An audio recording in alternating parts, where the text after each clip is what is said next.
Hello students, good morning.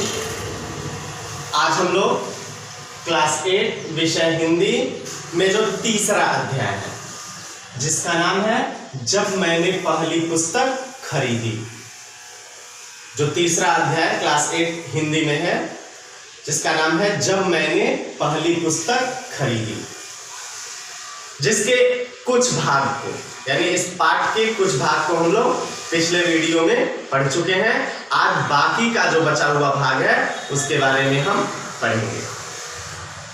जब इस पाठ को पढ़ाना मैं प्रारंभ किया था तब मैं बताया था कि प्रस्तुत संस्मरण धर्मवीर भारती ने लिखा है। यह जो संस्मरण है इसको धर्मवीर भारती ने लिखा है। इस संस्मरण में भारती जी ने अपने बचपन और पुस्तक प्रेम के बारे में लिखा है। यानी इस संस्मरण के माध्यम से भारती जी ने अपने बचपन और पुस्तकों के प्रति उनका जो लगाव था, पुस्तकों के प्रति उनका जो प्रेम था, उसके बारे में बताया है। और कक्षा में चर्चा के माध्यम से विद्यार्थियों में पढ़ने की आदत का विकास किया जा सकता है। यानी इस पाठ की चर्चा करके विद्यार्थियों में पढ़ने की आदत का विकास किया जा सकता है। मैं बताया था इस चैप्टर में कि भारती जी को पुस्तकों के प्रति बहुत ही लगाव था और भारती जी ने कहा है कि उनके पिताजी की अच्छी खासी नौकरी थी और जब बर्मा रोड बन रही थी तब बहुत कमाया था उनके पिता ने। लेकिन महात्मा गांधी के आह्वान पर, यानी इनके जन्म से पहले महात्मा गांधी के आह्वान पर जो इनके पिता थे वो क्या किए थे, वो सरकारी नौकरी छोड़ दिए थे। और सरकारी नौकरी छोड़ देने के कारण आर्थिक कठिनाइयों का सामना करना पड़ा था इनके परिवार को। फिर भी भारती जी कहते हैं कि उन आर्थिक संकटों के बावजूद भी घर में नियमित पत्र पत्रिकाएं आती रहती थी और उन पत्र पत्रिकाओं को भारती जी बड़े ही मन लगा करके, खूब मन लगा करके पढ़ते रहते थे। और बताते हैं कि वो पत्र पत्रिकाएं तो आती ही रहती थी, उसके अलावा भी भारती जी के लिए 2 बाल पत्रिकाएं आती थी, ठीक है, जिनका नाम था बाल सखा और चमचम। अर्थात बचपन में भारती जी को पुस्तक पढ़ने का बड़ा ही शौक था। वो बताते हैं कि कक्षा 2 तक की पढ़ाई वो घर पर किए। क्यों घर पर किए? क्योंकि उनके पिता नहीं चाहते थे कि उन्हें स्कूल भेजा जाए। क्यों नहीं स्कूल भेजा जाए? वो यह सोचते थे कि अगर हम इनको स्कूल भेजते हैं तो यह नासमझ उम्र में गलत संगत में पढ़कर कहीं गाली गलौज न सीख जाए और बुरे संस्कार न ग्रहण कर लें। अतः उनकी जो कक्षा 2 तक की शिक्षा थी वो घर पर ही हुई।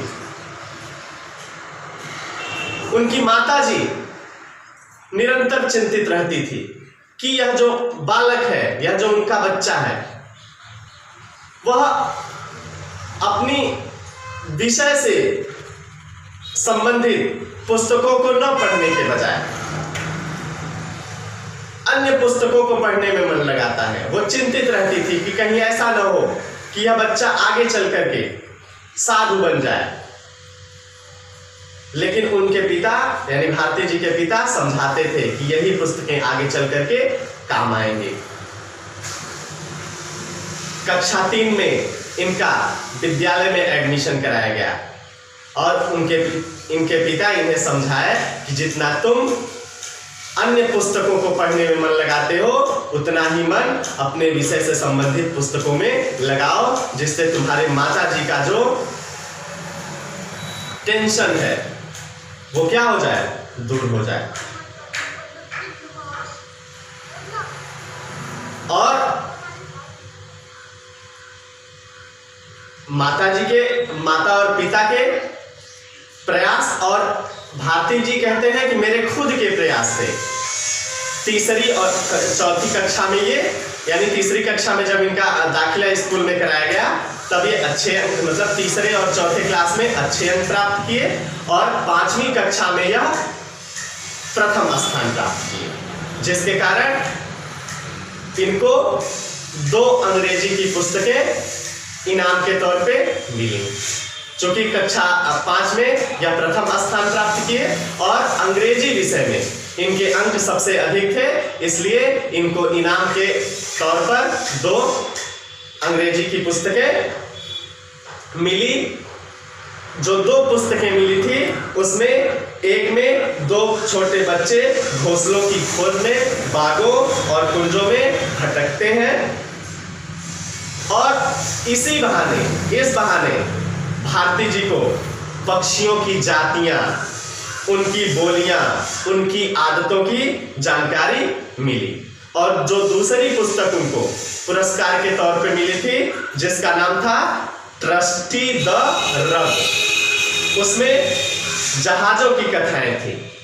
उस पुस्तक के माध्यम से भारती जी कहते हैं कि हमें जहाज कितने प्रकार के होते हैं, कौन कौन सा माल लाद कर लाते हैं, कहाँ से लाते हैं, नाविकों की जिंदगी कैसी होती है, कैसे कैसे जीव मिलते हैं, कहाँ पर व्हेल मिलती है यानी व्हेल होती है, कहाँ शार्क होती है, इन सब चीजों के बारे में जानकारी उन पुस्तकों के माध्यम से भारती जी को प्राप्त हुई। अब भारती जी कहते हैं कि इनके पिता एक दिन अपनी अलमारी के खाने से अपने चीजों को हटा करके, अपने सामान को उठा करके दोनों किताबें उस खाने में रखकर कहा, आज से यह खाना तुम्हारी अपनी किताबों का है, यह तुम्हारी लाइब्रेरी है। भारती जी कहते हैं कि यहीं से आरंभ हुई उस बच्चे की लाइब्रेरी, यानी यहीं से भारती जी की लाइब्रेरी आरंभ हुई। अब भारती जी कहते हैं कि आप पूछ सकते हैं कि किताबें पढ़ने का तो शौक था ही,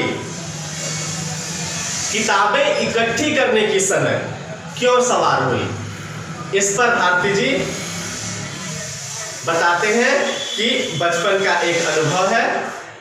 इलाहाबाद, यानी इलाहाबाद जो है भारत के प्रख्यात शिक्षा केंद्रों में एक रहा है, और कहते हैं कि ईस्ट इंडिया कंपनी द्वारा स्थापित पब्लिक लाइब्रेरी से लेकर महामना मदन मोहन मालवीय द्वारा स्थापित भारती भवन तक, और कहते हैं कि अपने मोहल्ले में एक लाइब्रेरी थी, यानी भारती जी कहते हैं कि मेरे मोहल्ले में एक लाइब्रेरी थी जिसका नाम था हरि भवन। कहते हैं कि स्कूल से छुट्टी मिली कि उसमें जाकर के वो क्या करते थे, जम जाते थे, यानी जैसे ही स्कूल से उनको छुट्टी मिलता था वो उस लाइब्रेरी में जाकर के पुस्तकों को पढ़ते थे। कहते हैं भारती जी कि पिता की मृत्यु हो गई थी, पिता दिवंगत हो चुके थे, अतः लाइब्रेरी का चंदा चुकाने का पैसा नहीं था, इसलिए वहीं बैठ करके किताबों को निकलवा कर पढ़ते रहते थे। कहते हैं अपने छोटे से हरि भवन में खूब उपन्यास थे, यानी जो हरि भवन नाम की मोहल्ले में लाइब्रेरी थी उसमें खूब उपन्यास थे। वही परिचय हुआ बंकिम चंद्र चट्टोपाध्याय की दुर्गेश नंदिनी, कपाल कुंडला और आनंद मठ से।